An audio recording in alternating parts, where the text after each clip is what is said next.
রোজাদারের জন্য দুইটা আনন্দ দুইটা খুশি রেখে দিয়েছে। একটা আনন্দ হলো সারাদিন রোজা করার পর আফতারের থালা নিয়ে যখন বান্দা বসে ওই সময় মনের ভিতরে খুশিতে মাথা বড় তৈরি হয়ে যায়। আফতারের থালা নিয়ে বসেছে, এখনো পর্যন্ত খাজুর মুখে দিতে পারে না, এখনো পর্যন্ত শরবত মুখে দিতে পারে না, এখনো পর্যন্ত আপেল বেদানা খেতে পারে না, কারণ এখনো মসজিদে আল্লাহর নাম নেওয়া হয় না। যে মসজিদে আল্লাহর নাম শুরু হয়ে গেল, ইমানদার বান্দা বান্দি সঙ্গে সঙ্গে দোয়া করে আল্লাহর নাম নিয়ে ইফতার খাওয়া শুরু করে দিল। আরো জোরে বলেন, আরো জোরে বলেন। এজন্য বাবাজি আমার ভাইরা, আমার নবী সুন্দর করে বললেন, রোজাদার বান্দা বান্দির জন্য আমার দুইটা নিয়ামত আল্লাহ করে দিয়েছে। একটা আনন্দ হলো সারাদিন রোজা রেখে যখন ইফতারের থালা নিয়ে বসে ওই সময় মনের ভেতরে একটা আনন্দ খুশির বাতাবরণ তৈরি হয়ে যায়। আর একটা আনন্দ আর একটা খুশি আল্লাহ দরবারে জবানকে ওয়াফারাতান ইযা লাকিয়া রাব্বাহ, রোজাদার বান্দা বান্দি সঙ্গে জান্নাতে আল্লাহ পাকের দিদার হবে। আর জোরে বলেন, আরো জোরে বলেন। রোজাদার বান্দা বান্দি যখন আল্লাহর সঙ্গে দিদার পাবে তার মনের আনন্দ সম্পূর্ণ হয়ে যাবে। আল্লাহ বলবেন, বান্দা আর কিছু তুমি চাও, আর কি চাও? ওই রোজাদার বান্দা বান্দি বলবে, আমার সব আশা সব আকাঙ্ক্ষা পূর্ণ হয়ে গেছে, আমি আর কিছু চাই না।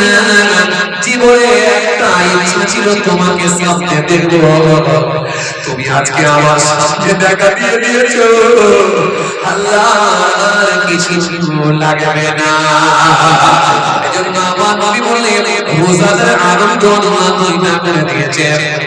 একটা আনন্দ হলো যখন আপনার থালা নিয়ে বসে মুখে দিতে পারে না, ঘড়ির কাঁটা দেখে খালি ঘুরিয়ে ঘুরিয়ে ঘুরিয়ে কাঁটা দেখে আর মিনিট বান্দা মুদিখানা দোকান বন্ধ করে দিয়েছে, তাড়াতাড়ি করে বাড়ি আসছে।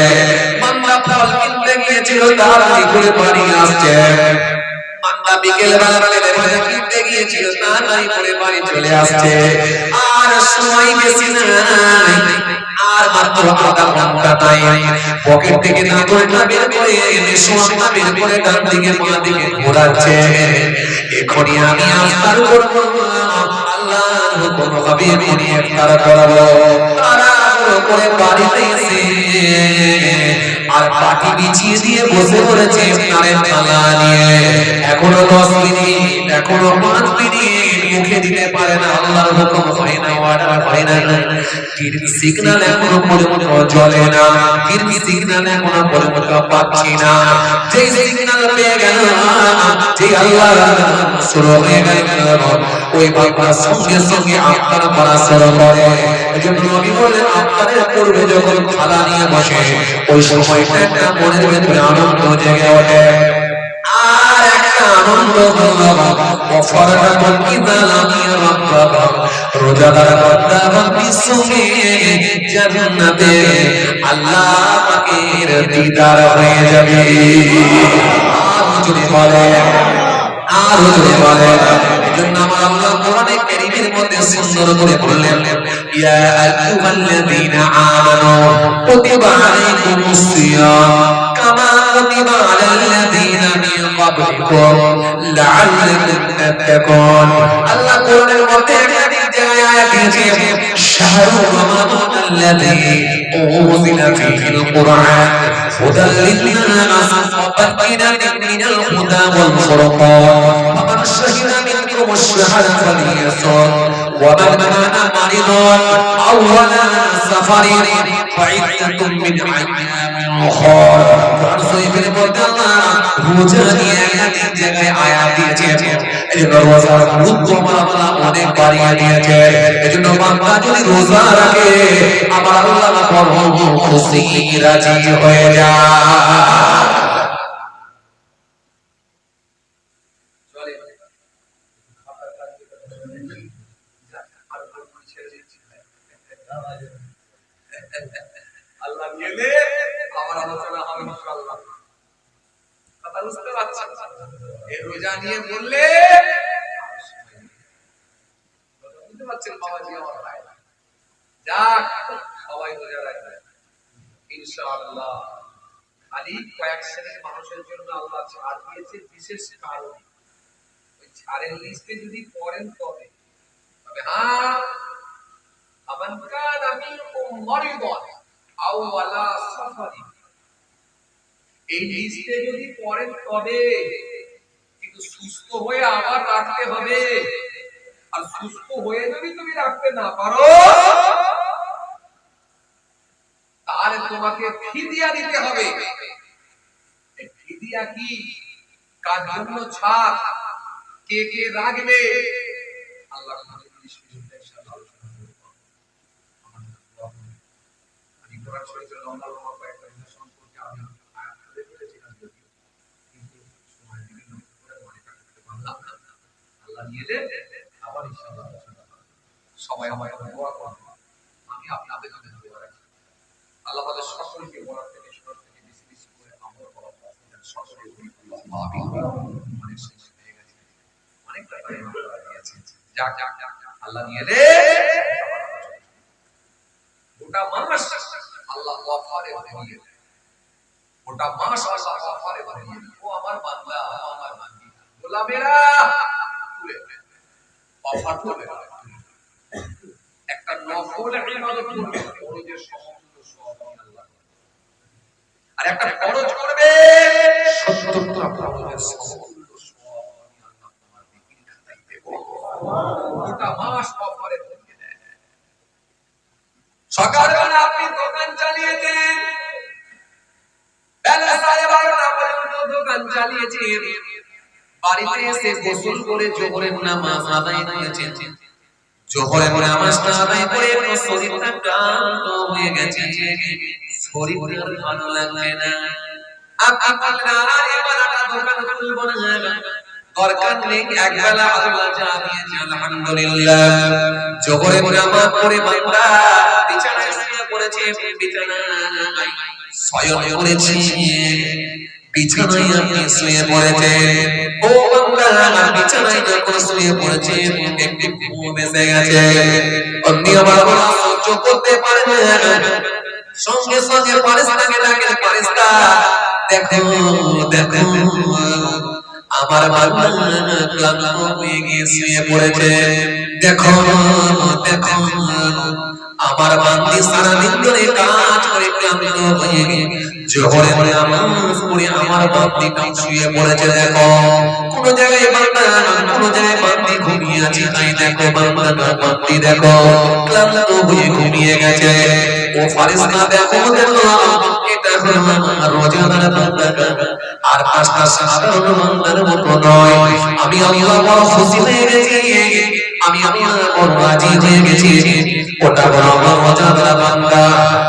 দেরি করো না, আমার এই বান্দাটা যতক্ষণ ঘুমিয়ে থাকবে আমি আল্লাহ বলছি ওর নেকির খাতা সুবহানাল্লাহ সুবহানাল্লাহ সুবহানাল্লাহ বলে তাসবিহ পড়ার সওয়াব নেকির খাতায় লিখে দাও।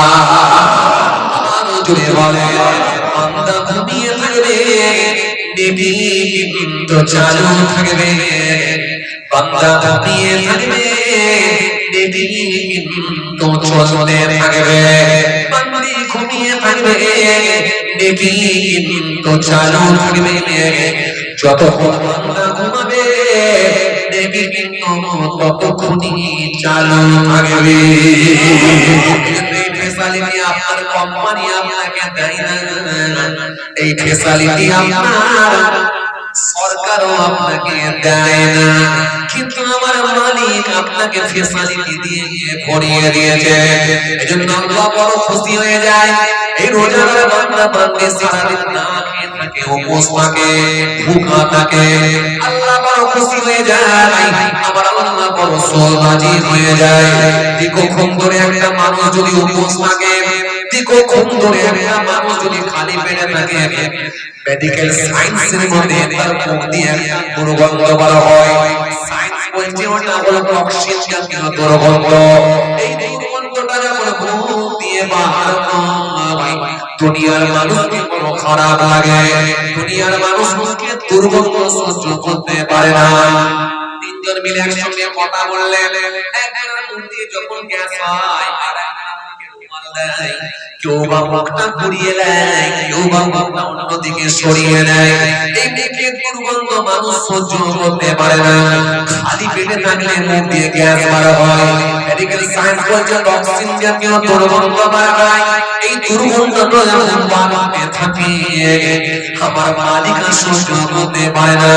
ও আমার ফেরেশতা শোনো শোনো, ওটা হলো আমার রোজাদার বান্দা, ওটা হলো আমার রোজাদার বান্দি। দীর্ঘক্ষণ ধরে খালি পেটে থাকার কারণে ওর মুখ দিয়ে একটা গ্যাস বার হচ্ছে। দুনিয়ার মানুষকে ওটা দুর্গন্ধ লাগে, দুনিয়ার মানুষকে ওটা খারাপ লাগে, দুনিয়ার মানুষরা সহ্য হয় না। দুনিয়ার মানুষ মুখ ফিরিয়ে নেয়, মুখটা ঘুরিয়ে নেয়, কিন্তু আমি আল্লাহ ওর মুখের গ্যাস মনে করি না। ওটা রোজাদার বান্দা, ওর মুখ দিয়ে কোনো গ্যাস বেরোচ্ছে আমার মনে হয় না। বরং আমি আল্লাহ এত খুশি হয়ে যাই, ওই গ্যাসটাও আমাকে এত ভালো লাগে। আমি আল্লাহ বলছি ওই গ্যাসটাকে আমি আল্লাহ মুশকিল হাব্বারের চেয়েও বেশি খাসবুনার হিসাবে কবুল করে থাকি। আরো জোরে বলে, আরো জোরে বলে। এজন্য রোজাদার বান্দা বান্দির জন্য আল্লাহ অনেক ফ্যাসিলিটি দিয়েছেন। সুতরাং এই ফ্যাসিলিটি গুলো যদি আপনি কাজে লাগাতে পারেন, 100% আল্লাহ আপনাকে নেকি দিয়ে ভরিয়ে দেবে। এইজন্য আল্লাহ কোরআনের মধ্যে বলেন শাহরু রমাদানাল্লাযী উনজিলা ফীহিল কুরআন হুদাল লিন-নাস ওয়া বাইয়িনাতিন মিনাল হুদা ওয়াল ফুরকান ফামান শাহিদা মিনকুমুশ শাহরা ফালিয়াসুম ওয়া মান কানা মারিদান আও আলা সাফারিন ফাইদাতুন মিন আইয়ামিন উখরা। আমার আল্লাহ সুন্দর করে বললেন শাহরু রমাদান, এই সেই রমজান মাস উনজিলা ফীহিল কুরআন, যে মাসে আমি আল্লাহ কোরআন অবতীর্ণ করেছি। শুধু যে কোরআন শরীফের রমজান মাসে এসেছিল এমন তা নয়, যত আসমানি কিতাবগুলো আল্লাহ নাযিল করেছেন সব কিন্তু রমজান মাসে দিয়েছে। রমজানের 1 তারিখে সহিফা কিতাব এলো কার উপরে? হযরত ইব্রাহিম ইবনে খলিলুল্লাহর উপরে। রমজানের 1 তারিখে কিতাব এলো কার উপরে? হযরত ইব্রাহিম ইবনে খলিলুল্লাহর উপরে। রমজানের 2 তারিখে আসমানি কিতাব এলো কার উপরে? হযরত দাউদ আলাইহিস সালাম জবুর কিতাব এলো দাউদ নবীর উপরে। রমজানের 7 তারিখে কিতাব এলো কার উপরে? আল্লাহ নবী হযরত মুসা কালিমুল্লাহর উপরে তাওরাত কিতাব। রমজানের 13 তারিখে কিতাব অবতীর্ণ হলেন কার উপরে?